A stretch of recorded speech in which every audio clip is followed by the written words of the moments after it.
Love him or loathe him, Hustler head honcho Larry Flynt would appear to have so many folks on the left twisting themselves into pretzels these days as they try to make sense of the recent issue of Hustler magazine. The cover features a woman wearing a hijab, which has been fabricated from the American flag.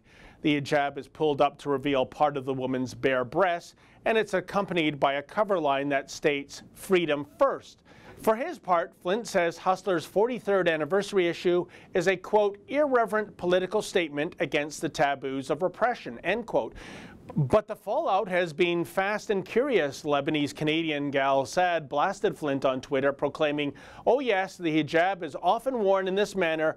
Well done, Hustler Mag, for promulgating absolute nonsense." Another critic took to Twitter to label the cover an insult to American patriotism, noting the flag should not be worn as clothing.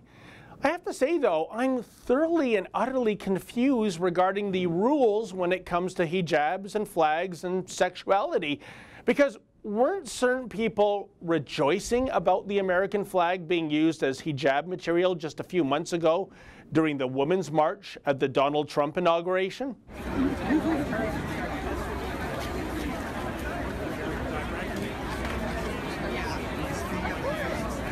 Isn't that clip bizarre? First of all, was that first person donning the hijab a woman with a facial hair problem? Or was that actually a dude? What a stooge. Moving on, feminists embracing an American flag hijab is downright baffling.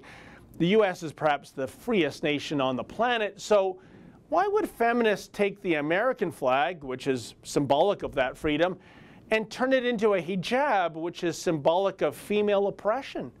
Then again, this stunt was organized by the Islamist Linda Sarsour, someone who is pro-Sharia law, yeah, feminist who supports the most anti-female doctrine in existence. But wait, I hear the progressives yelling, "No, Menzies, you don't understand. The difference with the Hustler cover is that it sexualizes the hijab." Oh, really? Well, let's run the video from where we left off.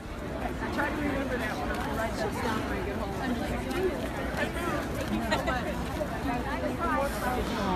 Look at anybody.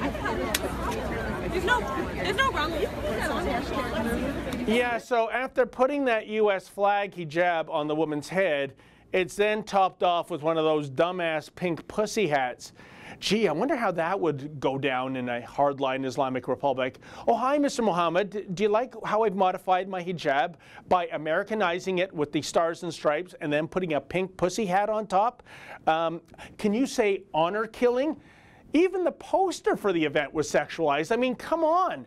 Not even the late Tammy Faye Baker would put that much makeup on her mug. Sorry, ladies, you can't embrace Sharia classic and have your CoverGirl cosmetics too.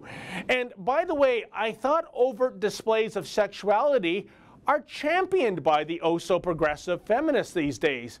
Isn't that what the slut walk is all about? You know, if you've got it, and even if you don't got it, flaunt it. Do you know the other thing is, this stuff is always much funnier on the internet. You know, actually being here in person, it has a slightly tragic feel to it. By the way, what's the difference between a slut and a skank?